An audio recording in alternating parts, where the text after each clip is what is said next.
é um critério baseado na função daquele tribunal, de um grau hierárquico aí superior. Um exemplo disso é o artigo 1016 do CPC. O artigo 1016 diz que o agravo de instrumento, no caso o agravo de instrumento é um recurso contra uma decisão de um juiz, ele é dirigido diretamente ao tribunal, no caso ao tribunal acima do juiz, que são os tribunais intermediários. Então a função desse tribunal é julgar aquele recurso. Temos também a competência, isso aqui são só exemplos para a gente desenvolvendo o assunto. Temos também a competência com base na pessoa que está no conflito. Um exemplo é o artigo 102 da Constituição Federal, que diz que o STF vai julgar as ações penais do presidente da República, dos senadores, dos deputados. Então tem a ver com quem está envolvido no conflito. Outro exemplo é o artigo 109, que trata da competência da Justiça Federal, que diz que a Justiça Federal vai julgar as causas em que a pessoa, no caso jurídica, de direito público, União, estiver presente na causa. Então, tem competência definida com base na pessoa que está no conflito. Tem também competência que é definida com base no valor da causa, como é o caso da Lei 9.099, do Juizado Especial, que diz que você pode ajuizar a ação do Juizado Especial se a causa tiver até 40 salários mínimos. Ou seja, o Juizado Especial vai ser competente para processar e julgar a causa de até 40 salários mínimos. Tá? Tem também definição de competência com base na matéria jurídica discutida. Não tem a ver com a pessoa. Depende, Puti, 60 salários mínimos, somente Juizado Especial da Fazenda Pública e Juizado Especial Federal. Juizado Especial Estadual é até 40, tá? Mas tá certo, pode ser até 60 se for o Juizado Especial da Fazenda Pública ou Juizado Especial Federal, que é um assunto que vocês estudam no 10º semestre.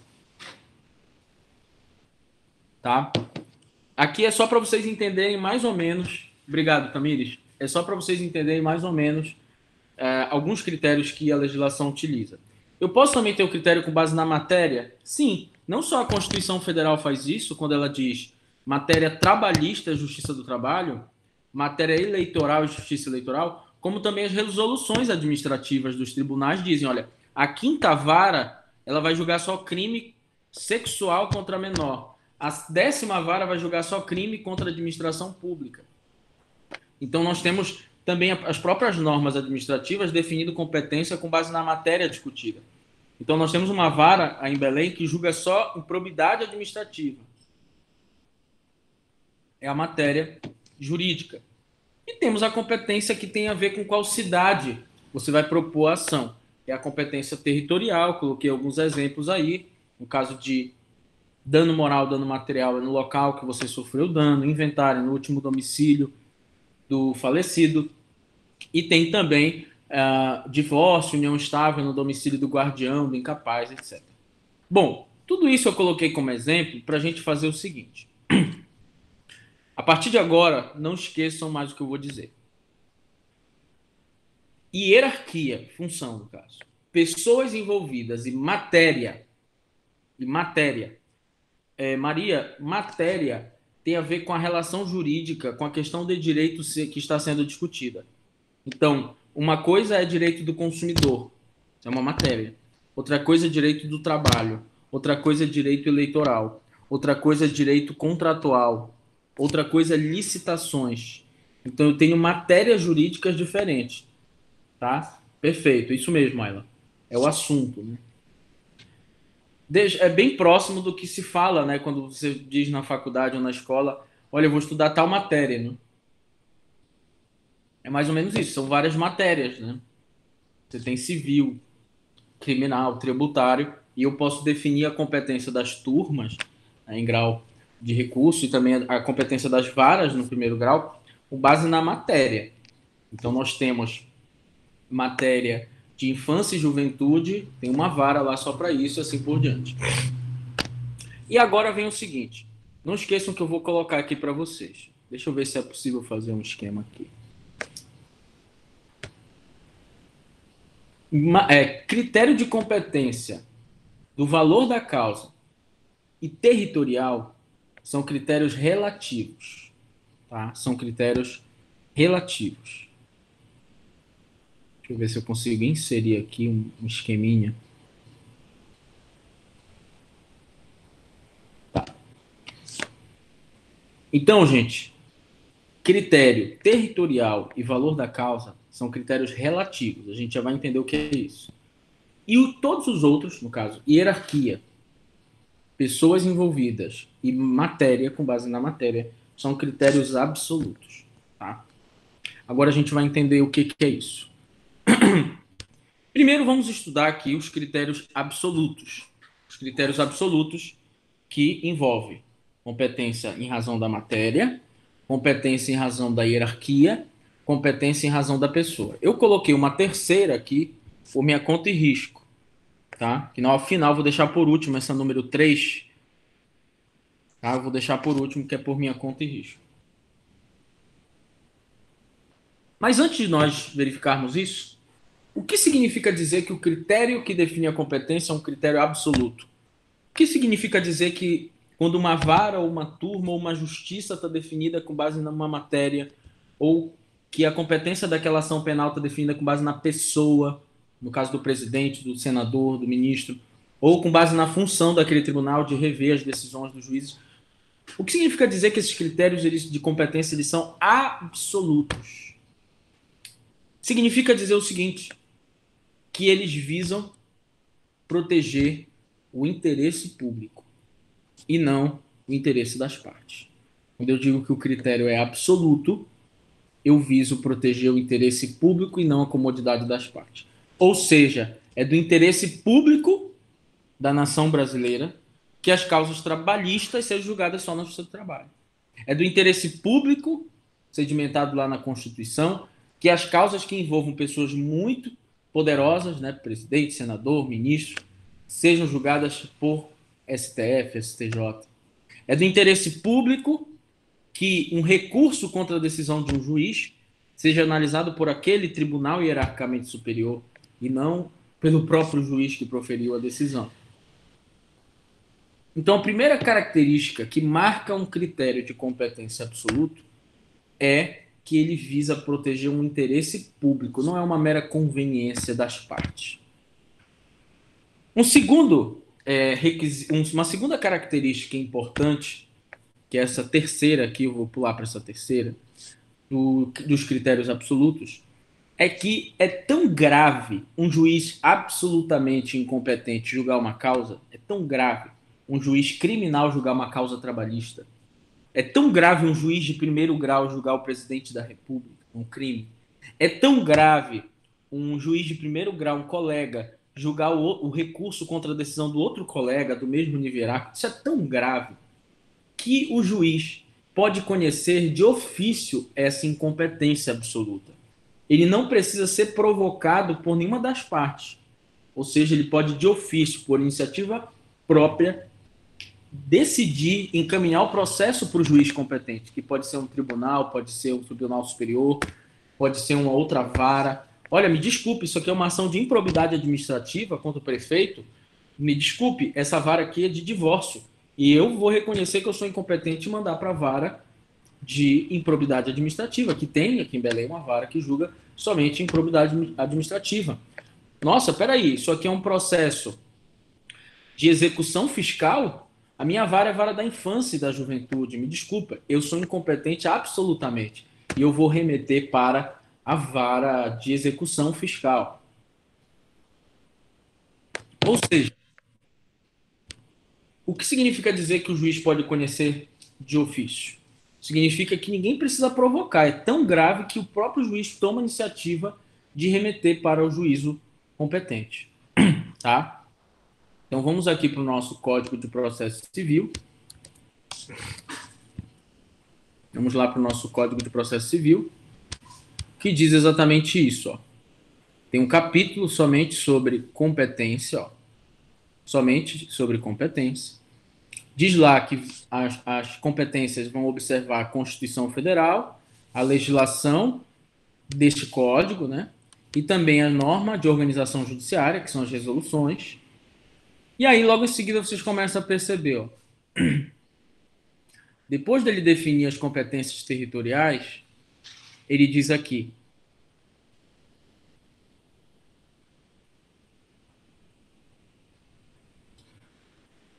a incompetência absoluta, parágrafo 1º do artigo 64. A incompetência absoluta pode ser alegada em qualquer tempo e grau de jurisdição e deve ser declarada de ofício. E deve ser declarada de ofício. Veja que aqui está dizendo incompetência absoluta. Somente a incompetência absoluta o juiz pode tomar iniciativa própria de dizer que ele é incompetente. A gente vai ver que na relativa isso não existe. Inclusive tem uma súmula do STJ que veda exatamente isso. Mas então vamos lá. Competência absoluta é tão grave, é tão importante que visa proteger o interesse público. Por isso o juiz pode conhecer de ofício e pode conhecer em qualquer grau de jurisdição. Em qualquer grau de jurisdição. Mais uma característica aqui, gente, dos critérios absolutos. Ele não admite prorrogação. Deixa eu explicar para vocês o que é isso. O que é prorrogação de competência? A gente vai ver a competência relativa, que o exemplo clássico é o território. Vejam aquele cara que me agrediu lá em Campos do Jordão, naquele congresso que eu inventei aquela história lá. O cara me agrediu em Campos do Jordão. Vamos imaginar que eu decida entrar com essa ação em Belém. É incompetente. O juízo de Belém, ele é incompetente, mas ele é incompetente relativo. Não é absoluto porque é uma questão territorial. Se o réu, no caso quem me agrediu, na sua defesa, não alegar essa incompetência, olha o que vai acontecer aqui, ó. O artigo 65. Se o réu não alegar incompetência na sua defesa, prorrogar-se-á a competência relativa. Ou seja, o que isso significa? Vou ler de novo aqui, gente, artigo 65. Prorrogar-se-á a competência relativa se o réu não alegar incompetência em preliminar de contestação. O que isso significa? Significa que se eu entrei no local errado, mas ninguém fizer questão de ir para o local certo, não é um problema tão grave, porque é só uma questão territorial, vai estar na justiça correta, na matéria correta, no grau hierárquico correto, tá? E aí, na incompetência relativa, a gente vai ver, vai admitir prorrogação. O que é prorrogação? É quando o juiz inicialmente ele era incompetente, mas como ninguém questionou no prazo de 15 dias lá da defesa, ele vai passar a ser competente, ele vai se prorrogar, subsistir, persistir, permanecer, continuar naquela situação como juiz da causa. E ele que inicialmente não era competente, vai se tornar o juiz competente. E ninguém nunca mais vai poder alegar essa nulidade. Vamos dar um exemplo aqui do Gugu. O Gugu morreu nos Estados Unidos e o processo dele de inventário foi ajuizado corretamente em São Paulo, tá? Foi ajuizado corretamente em São Paulo porque era o último domicílio dele. Mas vamos imaginar que a Rose Miriam estivesse morando lá, sei lá, em Porto Alegre, e ela entrasse com o inventário do Gugu em Porto Alegre. Todo mundo ia achar estranho, ia dizer, nossa, que absurdo, um inventário do Gugu em Porto Alegre. Calma lá, o juiz não ia poder falar nada. Os herdeiros iam ser citados. Se os herdeiros em 15 dias não fizerem questão de mandar para São Paulo, não se manifestarem, acabou, gente. O juiz não pode de ofício fazer nada, porque é relativo o critério territorial. E ele vai se prorrogar na competência. Mas a competência absoluta, ela não admite prorrogação. Tanto é verdade que se o processo transitar em julgado, tendo tramitado perante um juiz incompetente, olha o que vai acontecer. Artigo 966. Olha o que vai acontecer. A decisão de mérito transitada em julgado pode ser rescindida, ou seja, anulada, se for proferida por juiz impedido, que a gente já estudou, ou por juízo absolutamente incompetente. Aqui diz juiz absolutamente incompetente. Então, é tão grave que mesmo depois do trânsito em julgado, ele não se prorrogou na competência, ele nunca foi o competente, o processo vai ser todo anulado. Tá? Deixa eu ver aqui a pergunta. Se os filhos do Gugu não se manifestassem... Bom, se os filhos do Gugu não se manifestassem,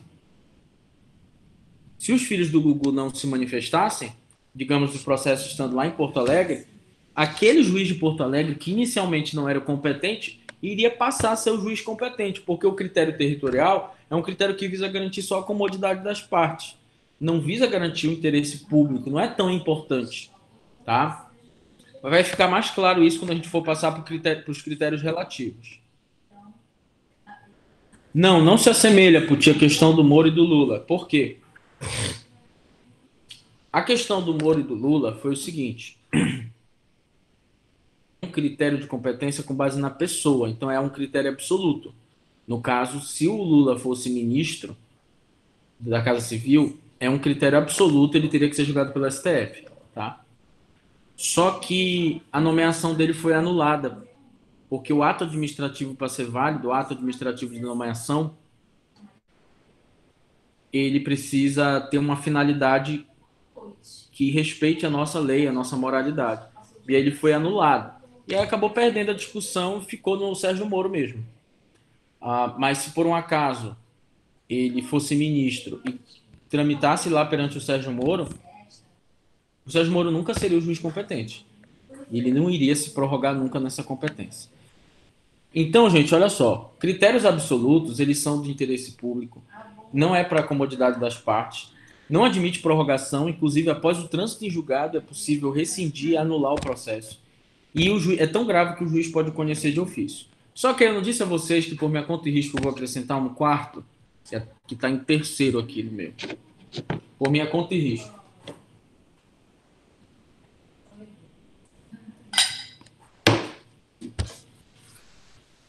Que é o seguinte.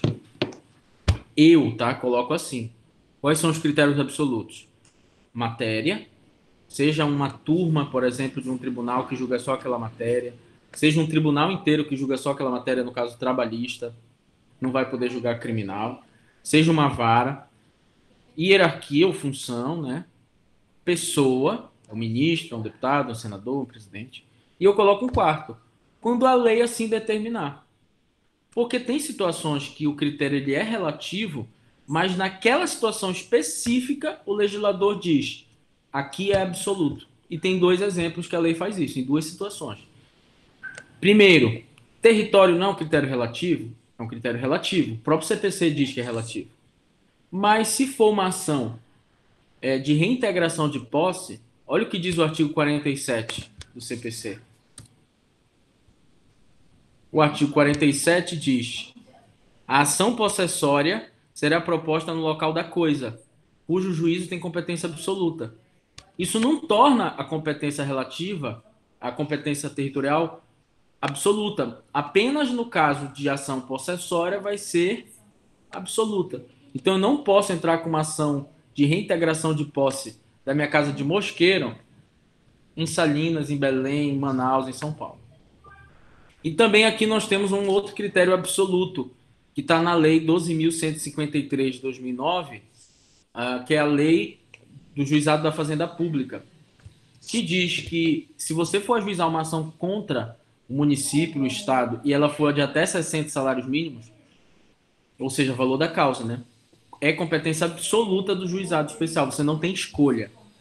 Tá? Normalmente o valor da causa você vai optar. Então, se você tem uma causa de R$ 10, sei lá, de R$ 20.000, você pode ir para uma vara comum ou você pode ir para o juizado especial. É uma opção, porque é valor da causa, tá?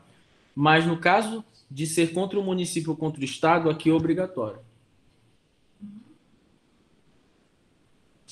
Em área de divisa, depende do conflito. Ayla, vai depender do conflito. Se é um dano moral, se é uma ação de reintegração de posse. Tu estás falando da ação de reintegração de posse? Vai ser na cidade, sim. Na verdade, não é no estado. Será proposta na cidade em que o imóvel paga o IPTU, né? Vai ser na cidade que ele paga o IPTU, ou se for um imóvel rural, né? Na cidade em que tiver registrado, porque você tem o registro de imóvel, né?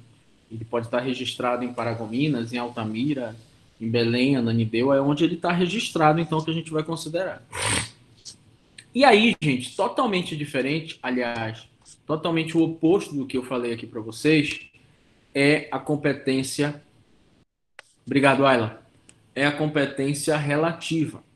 É tudo o contrário. Se você aprendeu a competência absoluta, basta inverter. Tudo ao contrário são os critérios relativos.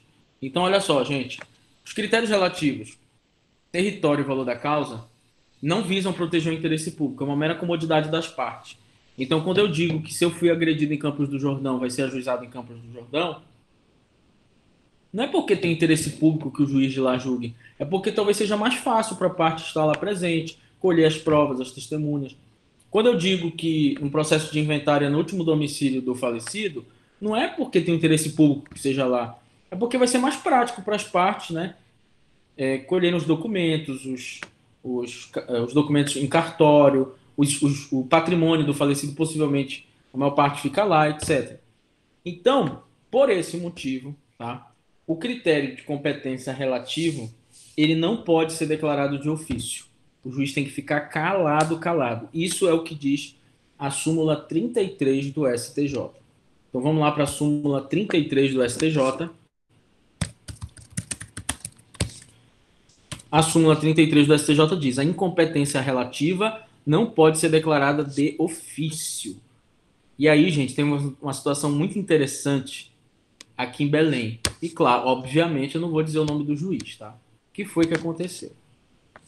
Vocês sabem que no Brasil os juízes, eles têm muitos processos para julgar, né? Então, de algum modo, eles ficam assoberbados, porque ao contrário do profissional liberal que escolhe quais causas vai atuar, vocês viram que dentro... Não, não vou falar isso, Lucas. Vocês viram que dentro dos princípios que regem a jurisdição, um dos princípios é a inafastabilidade, né? A indeclinabilidade. Eu não tenho como declinar. Se tem uma ação lá na minha vara, eu sou obrigado a julgar. E aí teve um juiz de Ananindeua que fez o seguinte. Também não vou dizer o nome do juiz. São 10 juízes lá, então não vou dizer o nome dele. Claramente desconhecendo o processo civil. O que ele fez? Eu acabei cometendo um erro. Ano passado eu mostrei para a turma essa decisão desse juiz, mas depois eu me toquei, vai que é pai de alguém, né? Embora o processo seja público, né? Mas vai que é pai de alguém, alguma coisa. Não vou falar nada, mas eu vou dizer para vocês o que aconteceu. Tinha uma cobrança de dívida de uma empresa de Belém contra uma empresa de Castanhal. Foi ajuizada em Ananindeua. Olha só, a empresa de Belém, sede em Belém, contra uma empresa de Castanhal. E a ação foi proposta em Ananindeua. Porque o sócio dessa empresa mora naquele condomínio Lago Azul, que fica lá em Ananindeua. E para ele era mais fácil para audiência, né, digamos assim. Obviamente que cobrança de dívida, ou a competência territorial, diz o Código de Processo Civil, é no domicílio do réu. Seria em Castanhal. Só que é um critério relativo.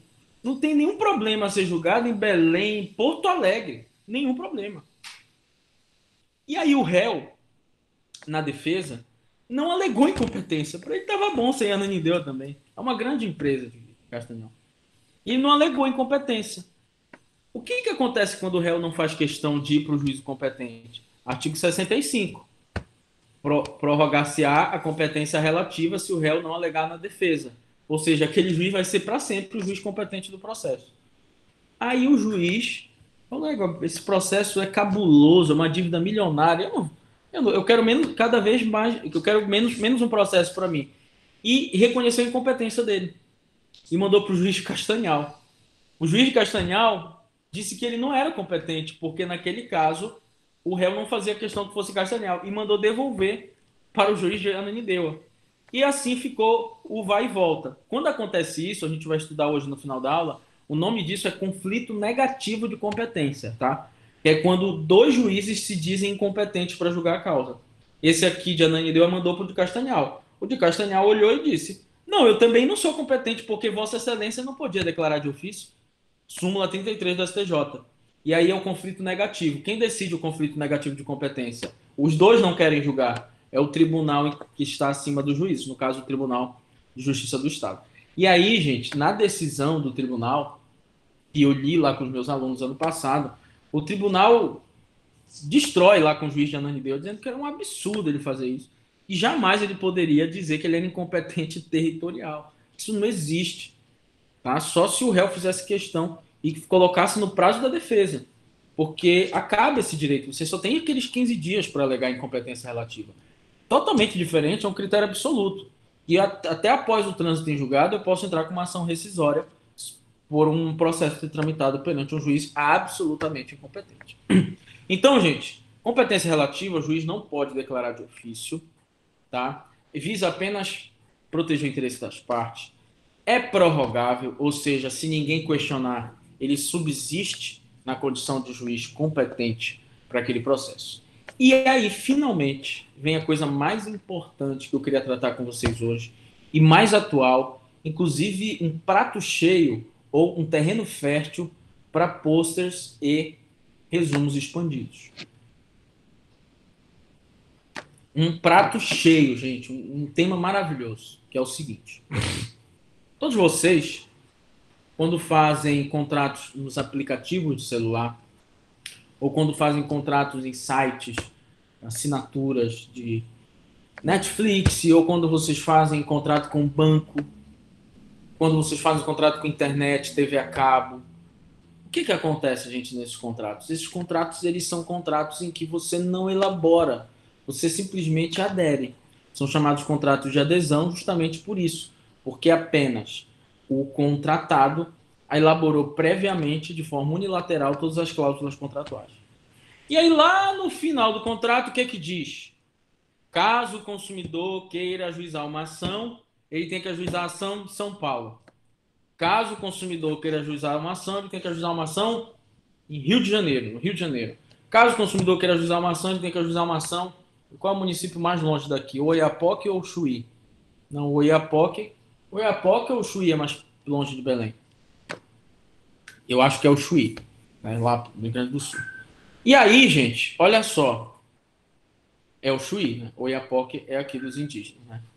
Aí, olha só, pessoal. Como fica isso? Isso tem validade? Se você responder sim ou não, tá errada a resposta. A resposta não é que tem validade nem que não tem.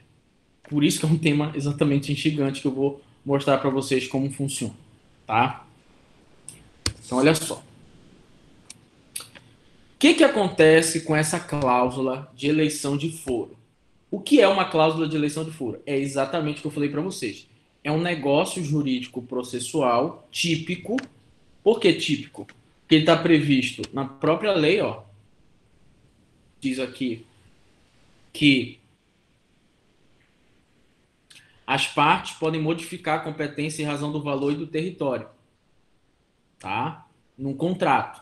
Foro contratual obriga as partes. Então, o que é uma cláusula de eleição de foro?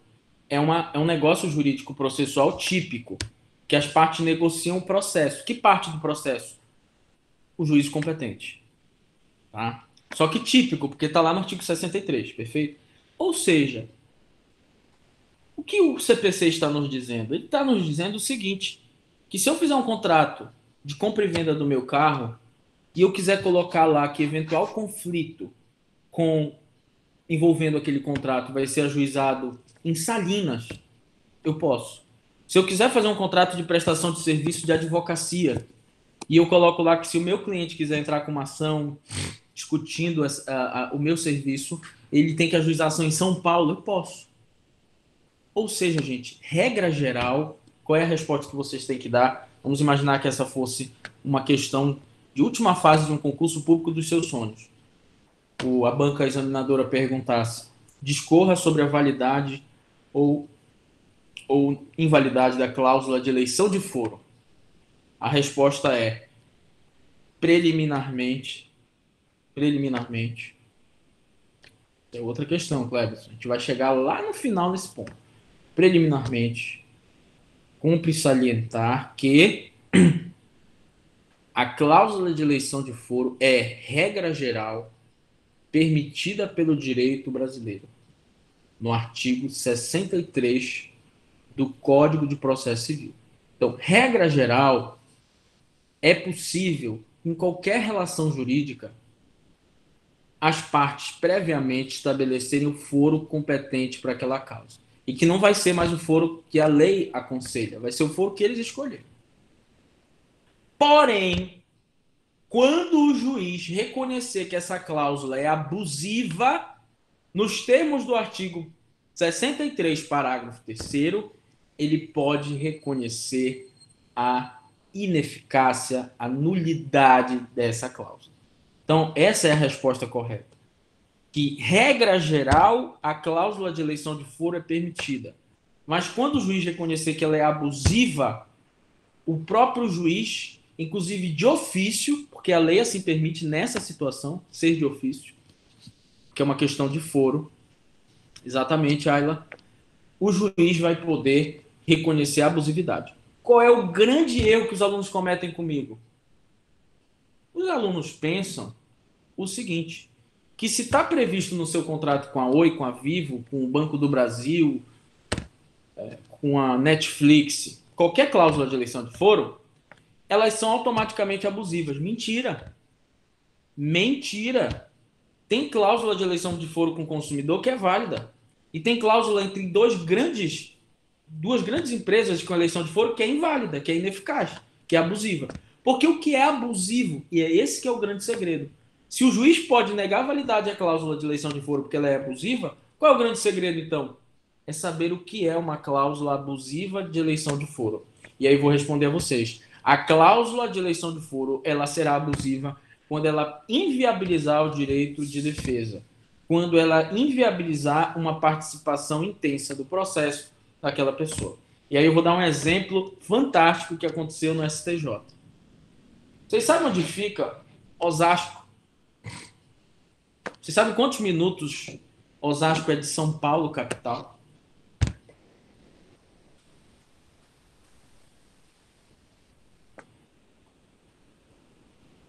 40 minutos. É como se fosse Belém a Ananindeu. 40 minutos. E aí teve um consumidor que fez o seguinte,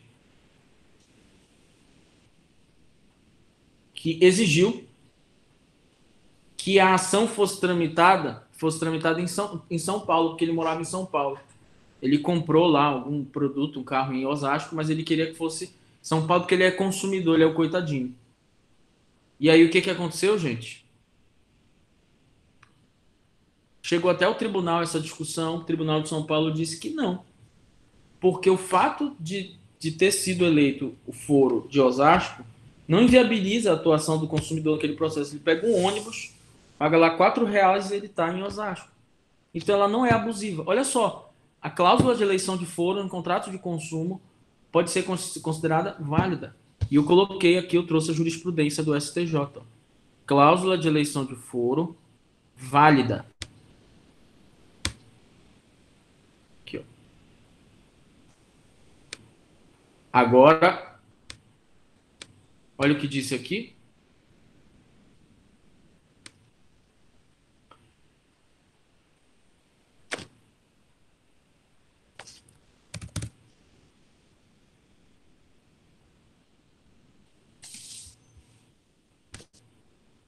Não, peraí, só um segundo, gente.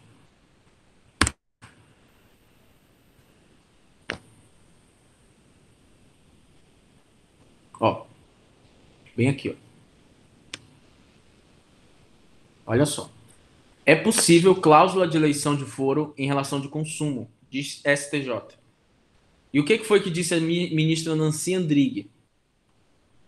O simples fato de se tratar de relação de consumo não é suficiente para declarar nulidade de cláusula de eleição de foro. Sobretudo, quando o primeiro e segundo graus foram uníssonos ao registrar que não há prejuízo à defesa. Tá?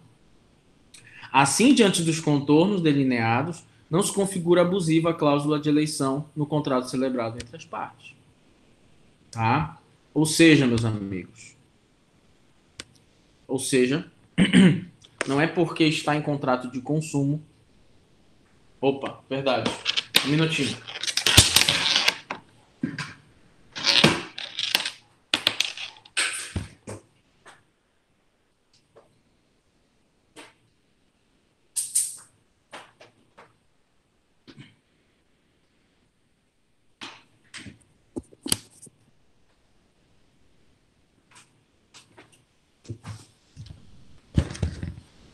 Ou seja, não é porque está em contrato de consumo que a cláusula é automaticamente abusiva. Tá? E também não é porque está em contrato de grandes empresários que ela vai ser válida sempre. É possível reconhecer, e esse foi o grande avanço do novo código, tá? Permitir reconhecer a abusividade em cláusulas entre empresários. Vamos imaginar uma pequena padaria. Exatamente, Puti. Quando há prejuízo para a outra parte. Então vamos imaginar uma pequena padaria que compra um freezer.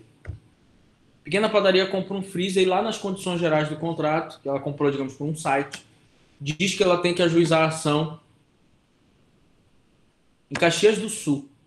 Uma pequena padaria aqui de Belém. Não é um contrato de consumo. Vocês vão estudar em direito do consumidor que no caso de um profissional, que é uma padaria comprar de um outro profissional, não incide o Código de Defesa do Consumidor. Vocês vão aprender bastante isso com o Felipe Guimarães. Dentro das teorias maximalista, minimalista e finalista aprofundada. São as três teorias aí. E vocês vão chegar à conclusão que não há relação de consumo aí. Especialmente porque esse produto, no caso o freezer, está inserido na atividade produtiva daquele empresário. Bom, e aí, gente, essa cláusula que está num contrato que não é de consumo, é um contrato empresarial entre duas empresas, ela pode ser considerada ineficaz pelo juiz? Sim, porque neste caso prejudica demasiadamente o direito de defesa, o exercício do acesso à justiça por parte dessa padaria, que vai ter que pagar um avião com um advogado, vai ter que comparecer numa audiência num lugar muito distante, enquanto do outro lado tem uma grande empresa que tem em todos os lugares do Brasil. Vamos imaginar Casas Bahia, por exemplo. Tá? Agora vem a questão. Se o juiz pode reconhecer como abusiva uma cláusula, seja em qualquer contrato, agora o CPC ampliou isso, agora em qualquer contrato, a pergunta que não quer calar é o que o juiz vai fazer depois disso? Ele vai mandar para qual cidade o processo? Bom, se for um contrato de consumidor, em razão do que estabelece o artigo 101 do Código de Defesa do Consumidor, o juiz obrigatoriamente vai mandar para a cidade onde o consumidor mora. Tá? Então eu trouxe aqui a decisão para vocês, no caso envolvendo o consumidor. Olha só o que a juíza fez. Remessa dos autos ao domicílio do aluno.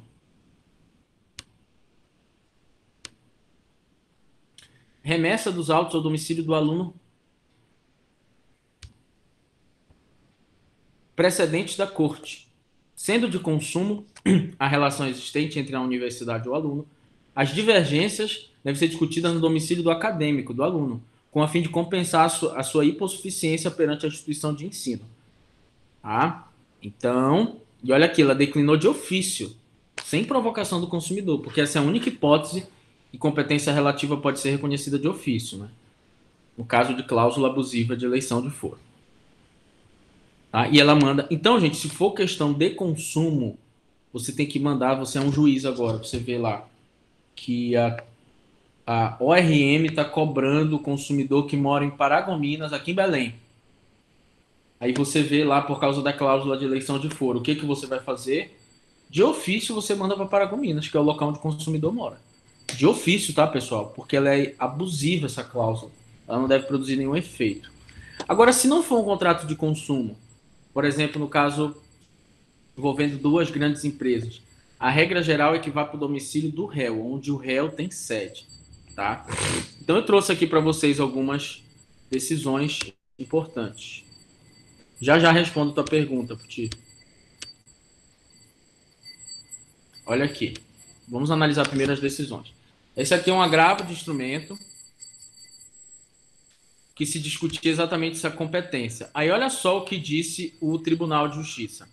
Diz assim: com a entrada em vigor do novo CPC, a possibilidade de declinar de competência relativa de ofício, que era restrita apenas à relação de consumo, foi ampliada para qualquer contrato. Nesse sentido, dispõe o artigo 63.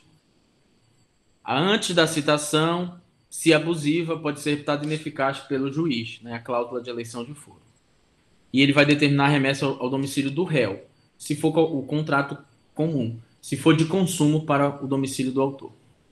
Assim, apesar da decisão reconhecer a existência de incompetência, na hipótese não há razões para decretar a nulidade da cláusula, porque não há uma patente ilicitude nessa cláusula. Ela não representa um obstáculo à defesa. Tá? A cláusula é lícita. Na hipótese, não é relação de consumo. É uma dívida mercantil aí de questões envolvendo 50 milhões de reais. Então, como é que eu posso dizer que essa empresa de 50 milhões de reais não pode pagar um avião, pagar um advogado? E aí, o STJ aqui não. O Tribunal de Justiça de São Paulo considerou que não é abusiva essa cláusula, que a parte pode muito bem exercer todos os direitos lá. Nessas circunstâncias, o acolhimento da alegação de que a distância prejudicaria conduziria uma interpretação que nenhuma cláusula mais seria válida. Ele estava querendo que fosse de em Camamu, o processo na Bahia, para Salvador. Quer dizer, qual o problema? Uma grande empresa dessa não pode alegar que vai ser prejudicada. Outra questão, cláusula de eleição de foro. Ó, cláusula de eleição de foro relativa à competência territorial que está em documento escrito, assinado por ambas as partes, e que alude expressamente a um determinado negócio. O fato de constar contrato de adesão consumerista, por si só, não torna a cláusula abusiva. Não se verifica prejuízo ao exercício de defesa, vez se trata de uma comarca onde o serviço foi prestado que é contígua à residência do consumidor. É como se fosse me obrigar a ir para Ananindeu ajuizar a ação. Qual o problema? Pega um ônibus aí, 3,50, você está em Ananindeu.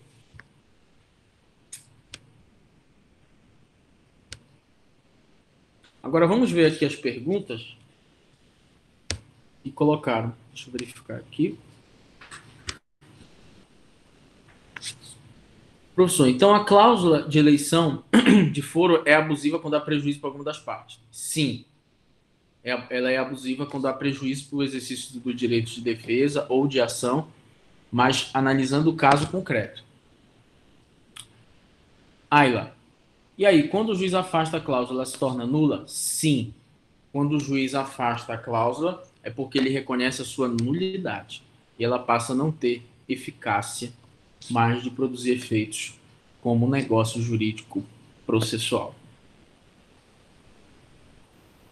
Tá? Então, gente, é um bom tema de TCC não, um bom tema de pôster e de resumo expandido, porque você pode fazer uma análise como problemática de pesquisa de se os juízes vêm observando isso e de em quais situações ele considera que o consumidor não vai ser prejudicado com aquela cláusula de eleição, etc.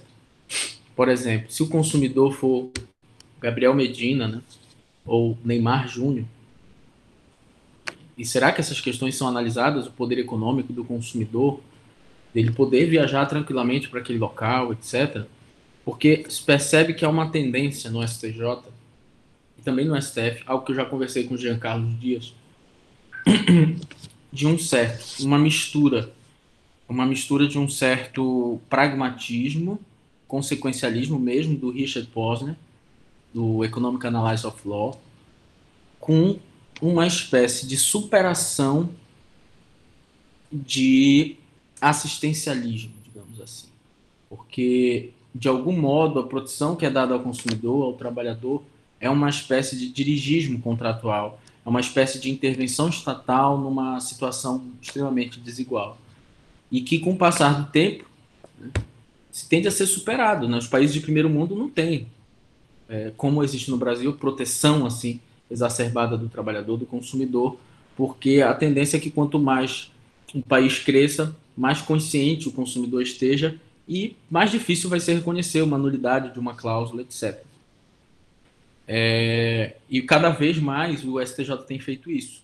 Tem dado validade às cláusulas contratuais em contratos de adesão. Então, aquela relativização da autonomia da vontade privada tem perdido espaço no Brasil. No início, quando o Código de Defesa do Consumidor foi promulgado, né, em 1990, Era uma produção excessiva. Hoje, a cláusula de fidelização, que te obriga a ficar um ano, é válida. As multas previstas em contrato são válidas. Retenção de valores que você pagou são válidas. Até questões envolvendo comissão de corretagem, pagamento de frete, se tiver cláusula contratual em destaque, são válidas, e o consumidor cada vez menos vai poder alegar: ah, não li, o contrato é muito grande. Esses juros aí composto, esse cálculo, era muito grande o contrato, eu não consegui ler. Cada vez menos esse tipo de argumento não está mais colando. Talvez estejamos passando talvez por um período de transição. E vocês sabem que não só o direito, como o judiciário acompanha as evoluções sociais, culturais, políticas, econômicas. Não é à toa que o judiciário hoje, de acordo com o Guilherme Marinoni, não exerce mais aquela função clássica do calamandrei, né, do bouche de la loi, do juiz sendo boca da lei. Hoje, o judiciário ele é um colaborador do legislativo, exatamente porque o legislativo não dá conta das mudanças sociais e da velocidade com que as coisas mudam. O legislador estabelece padrões normativos abstratos, genéricos, e sem o poder de exaurir as possibilidades de aplicação. E por isso que o judiciário é o responsável por utilizar o material legislado, adequando às novas mudanças sociais. Foi o legislador que garantiu o direito ao casamento homoafetivo? Não. Foi o legislador que garantiu o direito de religiões africanas sacrificarem animais? Não. Foi o legislador que garantiu pesquisa com células-tronco? Não. Foi o legislador que garantiu a mudança de gênero sem cirurgia de sexo? Não. Foi o legislador que garantiu que você possa ter 2 pais, 2 mães no registro? Não. Porque o legislador não tem tempo de ficar toda hora legislando os novos anseios sociais. Foi o judiciário que, com base na tábua valorativa legislada, vai avançando e vai, de algum modo, servindo o cidadão nas pretensões atuais e novas. É por isso que disse que o estudante de direito hoje ele tem que ter uma formação humanista. Uma formação humanista significa dizer que o pressuposto do estudo do direito é saber que o direito e as leis foi criado para o ser humano e não o contrário. É saber que todo esse aparato, todos os órgãos jurisdicionais, todas as funções essenciais da justiça, todas as leis e a Constituição servem ao ser humano e à sua plena realização de vida, os seus projetos, os seus planos existenciais. Então, isso é uma formação humanista, partindo desse pressuposto. Daí o porquê, se o legislativo não dá conta de estar a todo momento fazendo leis para atender esses novos anseios, é o judiciário que acaba assumindo esse papel, numa figura que Luiz Roberto Barroso chama de ativismo judicial, no sentido positivo. Seria dizer que o judiciário ele assume um protagonismo em questões controversas do ponto de vista moral e jurídico. E um outro tema, agora sim, de TCC, pode servir a vocês, é qual concepção de democracia pode abraçar esse novo modelo de judiciário na contemporaneidade? Porque aí você pode discutir vários teóricos que falam sobre democracia, como o Waldron, o Dworkin, o Habermas. Que tipo de modelo democrático permite um judiciário que julgue questões morais e éticas controversas? Um tema maravilhoso que eu mesmo queria ter agora, a partir de agora, pesquisar. Tenho conversado com a Loiane, tenho conversado com o Felipe, também professor de vocês, com o João Vitor Pena sobre esse assunto, que é algo extremamente importante para discutir no Brasil, porque tem se discutido muito nos Estados Unidos. Tá bom? Então, pessoal, feitas essas observações, a gente vai dar prosseguimento aqui no estudo da competência. E a partir de agora, nós vamos estudar aí algumas regrinhas básicas e já em caráter final de competência, em caráter final desse estudo introdutório de competência, porque semana que vem a gente vai estudar as competências mesmo, né? A ação tal vai ser ajuizada onde? Só que as competências só que estão no CPC, tá, gente? Vai estudar as competências que estão no CPC, que é o que está no nosso conteúdo. Então, gente, o que é a chamada perpetuação da jurisdição? O que é essa regra? Eu não chamo de princípio, tá? Porque, para mim, princípio, vocês estudaram em teoria do direito, qual é a diferença de princípio para regra? Quem se lembra? Vocês estudaram isso, gente. Amplitude? Tanto os princípios quanto as regras são normas jurídicas, né? São espécies de normas jurídicas. Mas como disse muito bem o Cleberson, as regras, elas são de aplicação exatamente. Tudo ou nada. Tudo ou nada. Os princípios, eles têm um grau de abstração que se aplica a uma infinidade de situações. Então, quando eu digo assim, pessoal, prazo de contestação é de 15 dias. Isso não é um princípio. Isso é uma regra. Porque ou é 15 dias ou não é, acabou. Quando eu digo para vocês, gente, é o seguinte: o juiz tem que julgar a causa com a ordem cronológica de conclusão.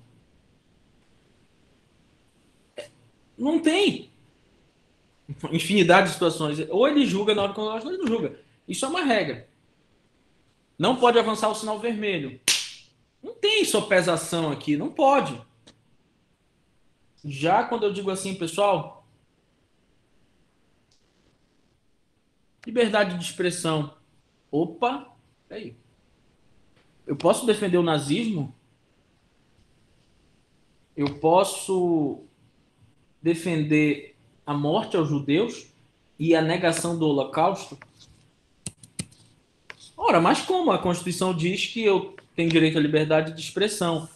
Ah, sim. Aí o Clebson vai levantar a mão e vai dizer: ah, professor, perfeito, mas a liberdade de expressão não é uma regra. Ela é um princípio. Se ela é um princípio, ela tem que se compatibilizar com outros. O repúdio a qualquer forma de discriminação, o respeito aos direitos humanos e a própria, sim, dignidade humana. Então, você vai dizer: ah, mas aí então é um princípio. Gente, e outra coisa.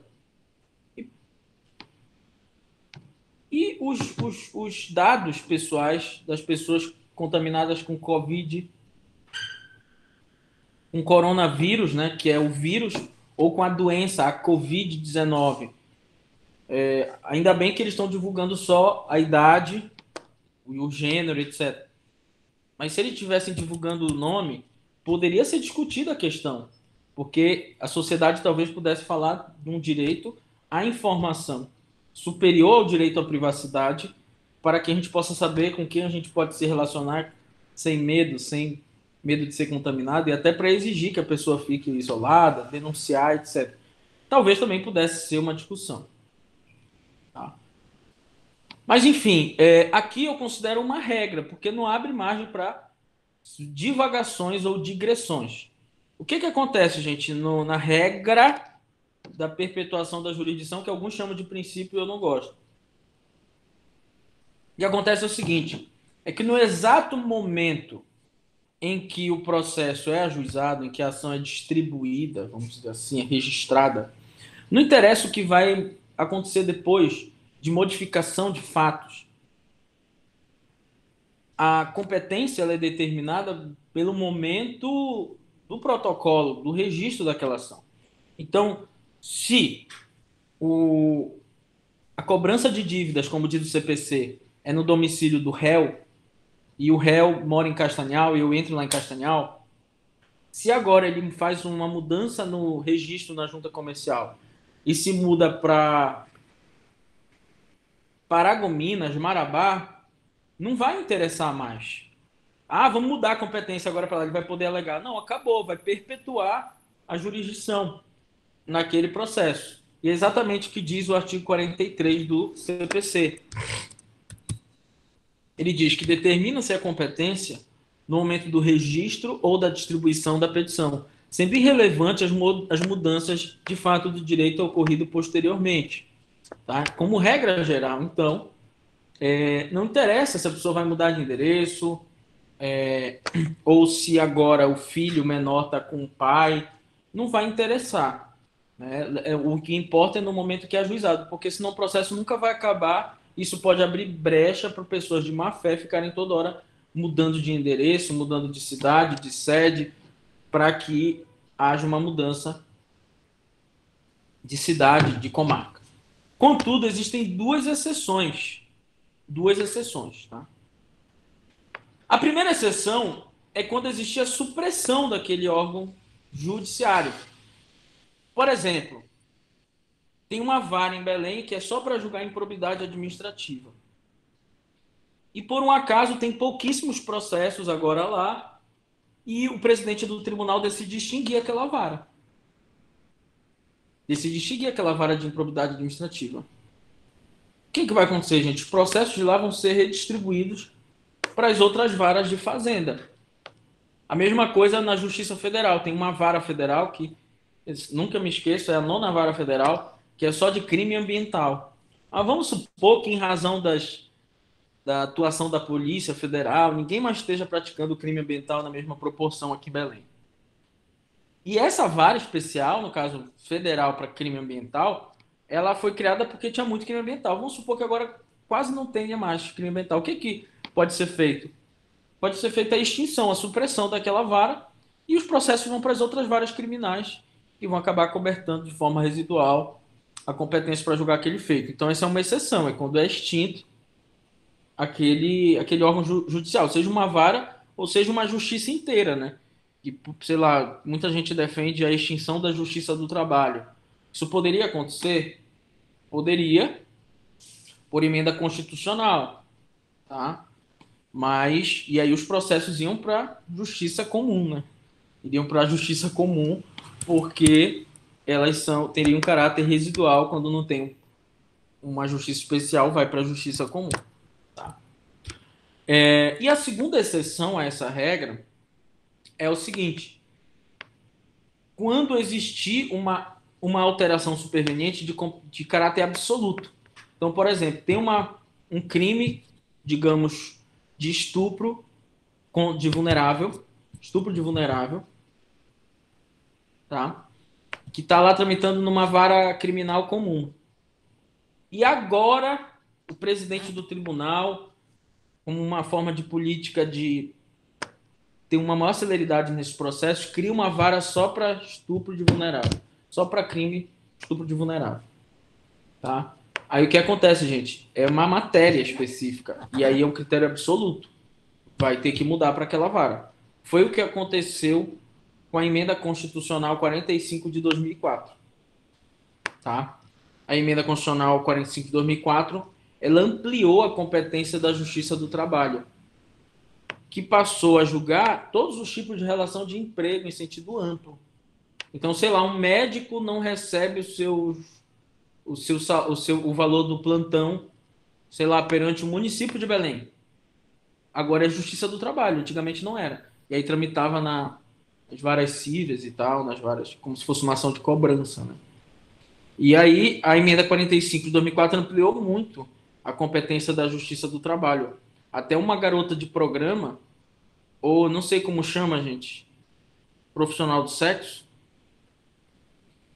tem cobrando na Justiça do Trabalho, tá? Cobrando na Justiça do Trabalho os serviços sexuais da viagem que ela fez com fulano de tal, porque a competência do Justiça do Trabalho ampliou muito. O flanelinha lá que lavou meu carro e não recebeu vai poder cobrar no seu trabalho. Né? O estagiário que sofre assédio moral, assédio sexual, vai lá no seu trabalho pedir dano moral, dano material, etc., o salário que ele não recebeu. Então ampliou demasiadamente a competência da Justiça do Trabalho. E aí esses processos que tramitavam em outras justiças, né, acabaram tendo que ser remetidos para a Justiça do Trabalho. Tá bom? Então essas são as duas exceções. Agora resta uma pergunta, né? Eu disse a vocês que a competência relativa, ela tem que ser alegada logo, né, em 15 dias, senão acontece o fenômeno da prorrogação de competência. E que a absoluta, ela pode ser alegada em qualquer tempo, em qualquer grau de jurisdição.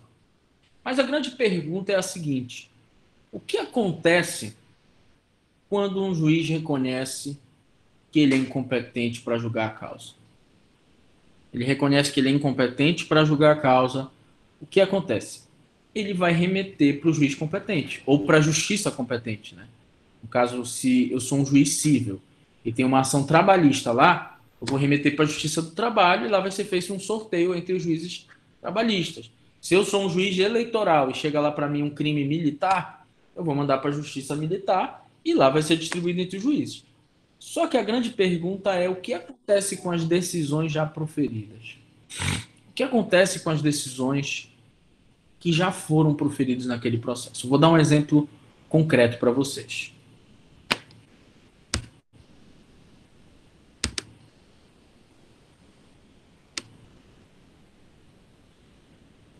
Vamos imaginar o seguinte.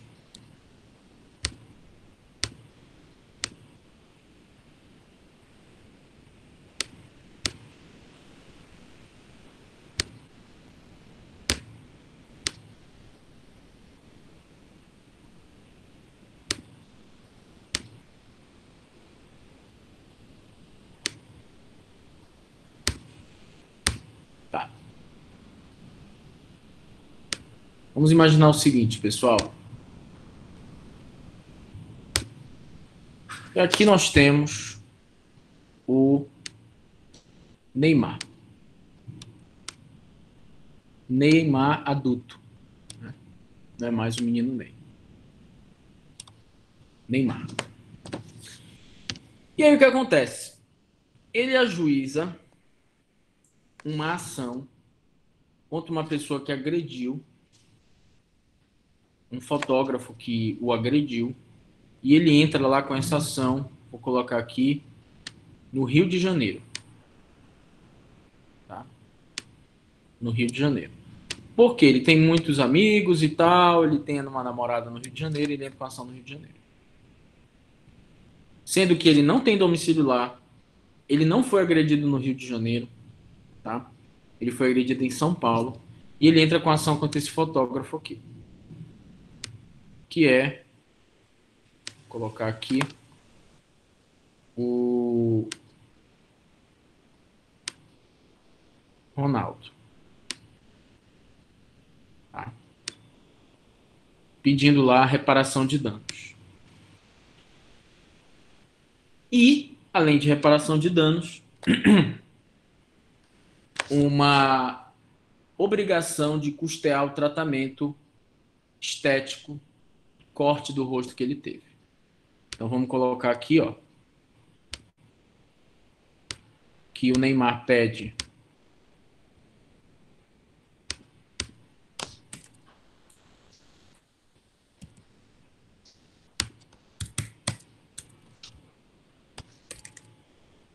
R$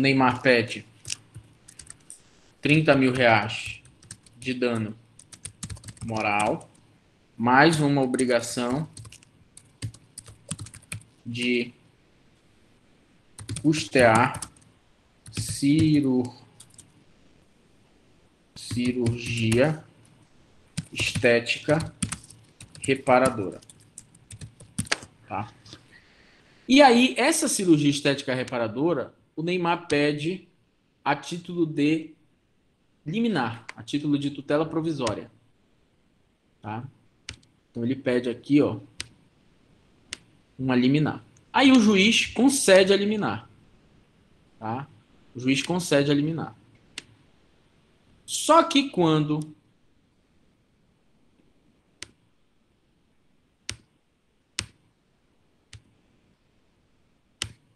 vamos lá, gente.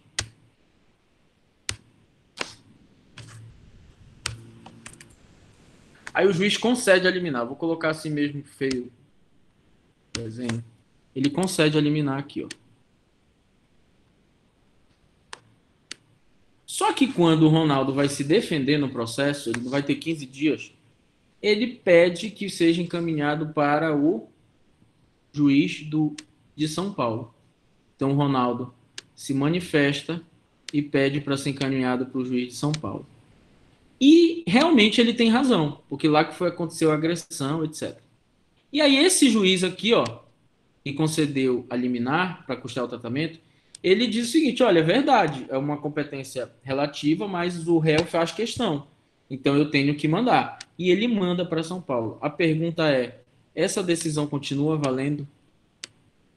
essa decisão que foi proferida continua valendo? Essa é a pergunta que eu faço. Tá? A resposta é sim. Regra geral, sim.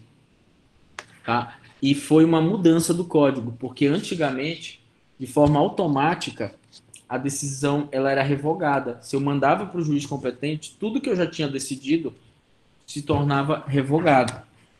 Só que os processualistas começaram a entender que isso era ruim para o processo, porque muitas vezes não há necessidade. Veja, uma causa cível, o juiz é cível, e aí, hoje a regra é essa aqui, ó. Artigo 64, parágrafo 3º. Hoje a regra é isso aqui, ó. Caso a alegação de competência seja acolhida, os autos serão remetidos ao juiz competente.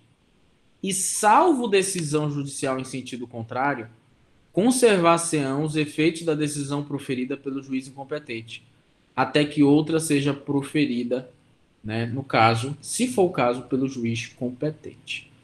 Tá? Então, o que acontece na prática aqui? Na prática, se eu não falar nada, se eu só remeter para o juiz de São Paulo, de Santos, de Altamira, de Castanhal, de Paragominas, de Tracuateua, na prática, se eu não falo nada, eu só remeto, a minha decisão continua valendo. E só vai ser revogada se o juiz dessas agora competente decidir a mesma questão que eu decidi. Aí a minha vai ser substituída. Mas enquanto ele não decidir a mesma questão que eu decidi, a minha vai permanecer válida no processo.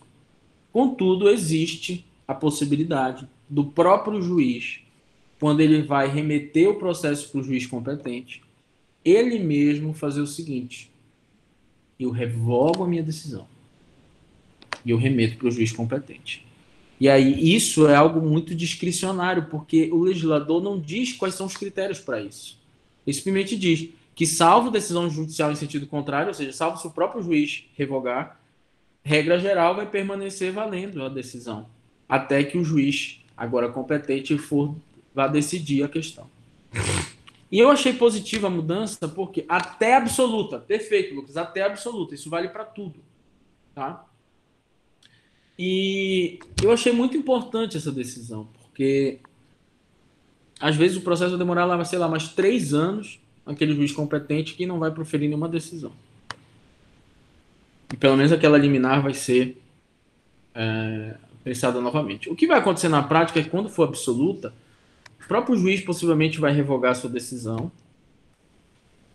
E se ele não revogar, o juiz competente vai logo tomar uma decisão rápida. Mas é bom que tenha essa regra. Vamos imaginar o seguinte, que seja uma ação de um médico cobrando lá o seu plantão. Eu sou um juiz civil, mas eu mando o município pagar em 15 dias. Aí depois, de ofício mesmo, porque aqui é uma competência absoluta, né, que é a matéria, eu digo: nossa, eu sou incompetente. Por que eu vou revogar essa decisão? Tá, eu sou incompetente absoluto, mas eu estou mandando agora para a Justiça do Trabalho. Deixa a decisão valendo. Deixa o município ter a obrigação de pagar em razoável duração do processo. Exatamente. Influencia na razoável duração do processo. Olha, deixa os 15 dias aí para o município pagar. Eu mando para a Justiça do Trabalho. Realmente, agora eu me dei conta que eu sou absolutamente competente. Mas deixa a decisão rolar, não tem problema. Ou às vezes pode ser uma decisão, gente, imagine, também pode ser questão de absolutamente competente, agora em tempos de coronavírus. Imagine que eu seja um juiz de uma vara de família, sei lá, e eu dou uma determinação para internar na UTI uma pessoa. Aí depois eu vejo, nossa, gente, eu tantos anos fui juiz de vara civil, agora no automático eu acabei decidindo. E agora eu percebi que eu sou incompetente absoluto, porque tem uma vara só para questão de direito à saúde contra o poder público. E é uma matéria, né? Ou seja, uma competência absoluta. Sem estresse. O que a nova lei diz? Mande para essa vara e não precisa revogar sua decisão, não. Tá? Mande e ela vai permanecer válida. Tudo bem, pessoal? A gente finaliza. Vai ficar faltando só o conflito de competência para a gente terminar essa primeira parte. Mas a gente finaliza na aula que vem. Tudo bem, pessoal? Então, obrigado aí pela presença de vocês. Eu vou botar no sistema o nosso link aí da aula. Obrigado, gente. Um grande abraço a todos. Excelente resto de semana aí para vocês.